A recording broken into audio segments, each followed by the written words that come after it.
It's a little too much sausage sometimes on the set of Marie TV, and we really got to even that out.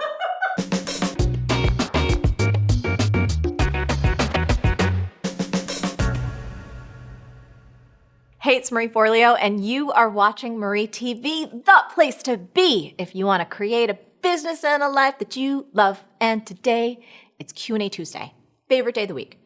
Today's Q comes from Stephanie, and she writes, "Hello, lovely Marie. Here's a Q that's sorely in need of an A. I'm super passionate about my work, but I have these moments where I catch myself in the go, go, go of hustling, and I think, someday, I'm going to look back and wish I hadn't ripped through my life with such force. I'm going to wish I had not poured so much energy into work and had taken more time off.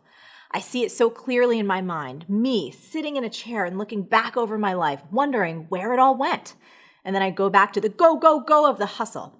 How do I build a business and carry out the general craziness of life without every minute roaring past at the speed of light? I feel like it's binary, on or off.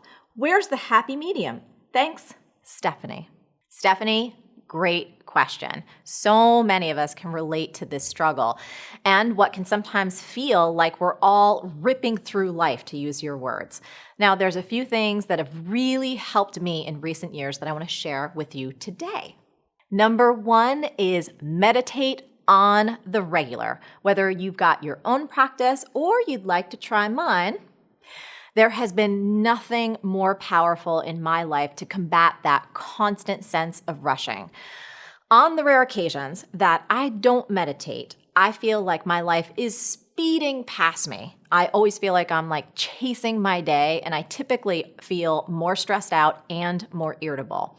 Now, I promise you, if you build a daily meditation or a stillness practice, and you can start with as little as 5 minutes, you will virtually eliminate that ripping through life kind of feeling. Or if you catch yourself starting to slip into it, you're going to be able to ease on out. Even if you change nothing else and just make daily meditation a habit, this one thing will help you get out of that binary on-off loop you seem to be caught in right now. Number two, rocks first, sand last. Now, you might have heard a version of this story that I first learned from Stephen Covey. It's about a teacher who pulled out this big glass mason jar, and he filled it full of big rocks all the way to the top. Then he asked his students if the jar was full, and they said, "Yes."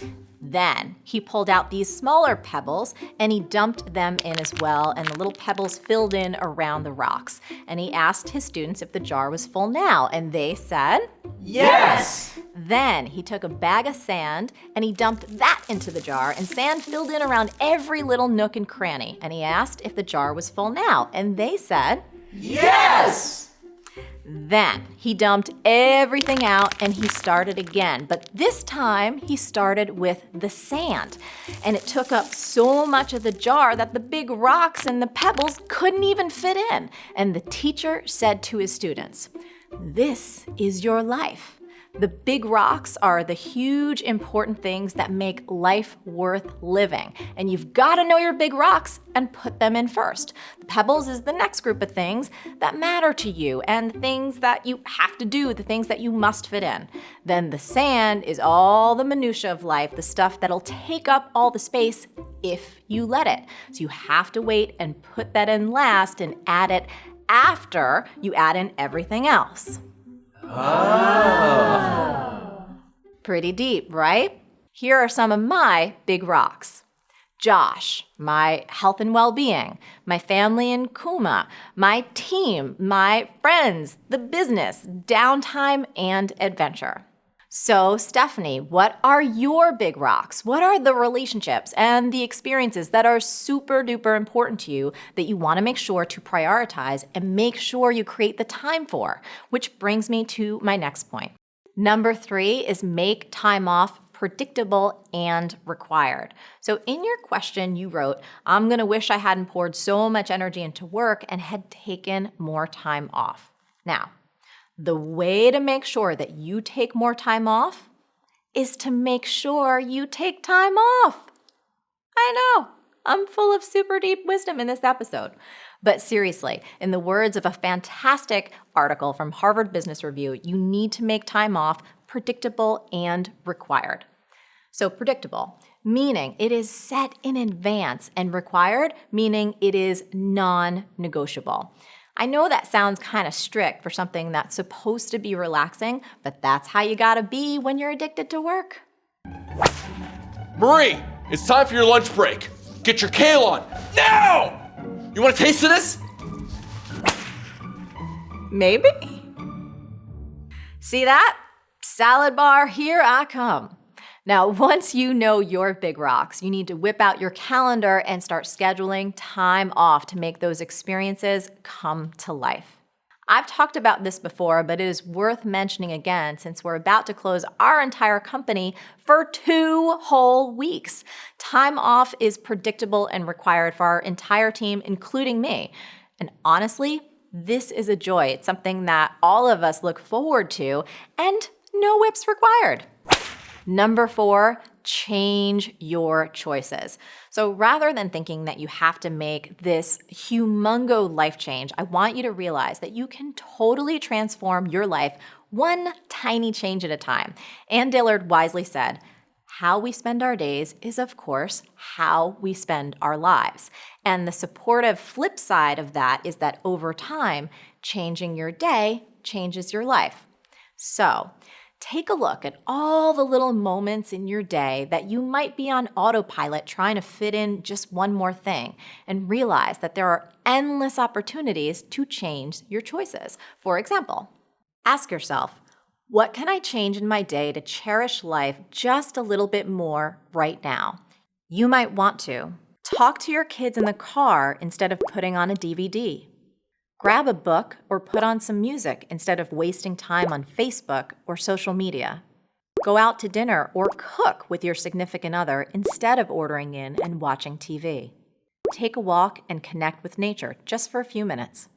And to that, I'll add, make sure you leave your phone at home or at least put it on airplane mode so it's not dinging in your pocket, because FYI, this is not a nature walk. Yeah, no. I saw that it was like 900 pages and it all sucked. Honestly, I sent you comments back 20 minutes ago and you haven't even responded. Like, what are you doing? We need to get this out yesterday. Hold on, there's a call coming in, hold on. Yeah. No, I can't talk right now. I'm on another meeting. Wait. No, I'm gonna call you right back. I promise. Now, of course, these are just a few ideas just to spark your imagination. What I want you to do is mentally go through your day and examine your habits, and then make a list of just a few little choices that you can change. And that's what we got for you today, Stephanie. 4 ways to help you continue to reach for those big dreams without missing out on the sweetness of your life. Now, I would love to hear from you. Take an inventory of your daily habits. What are 3 changes that you can make in your daily choices that would immediately help you feel like you're actually truly living your life and not just ripping through it? Leave a comment below and let me know. Now, as always, the best discussions happen after the episode over at marieforleo.com, so go there and leave a comment now. Did you like this video? If so, subscribe to our fantastic channel. And I would be so grateful if you shared this with your friends. And if you want even more great resources to create a business and life that you love, plus some personal insights from me that I only talk about in email, come on over to marieforleo.com and make sure you sign up for email updates. Stay on your game and keep going for your dreams, because the world needs that special gift that only you have. Thank you so much for watching, and I'll catch you next time on Marie TV. B-School is coming up. Want in? For more info and free training, go to joinbschool.com. Is it Mo Betta? Oh, I'm really saying that. Marie! Sorry. Put the cupcake in the fridge. You wanted to try and turn my shine down.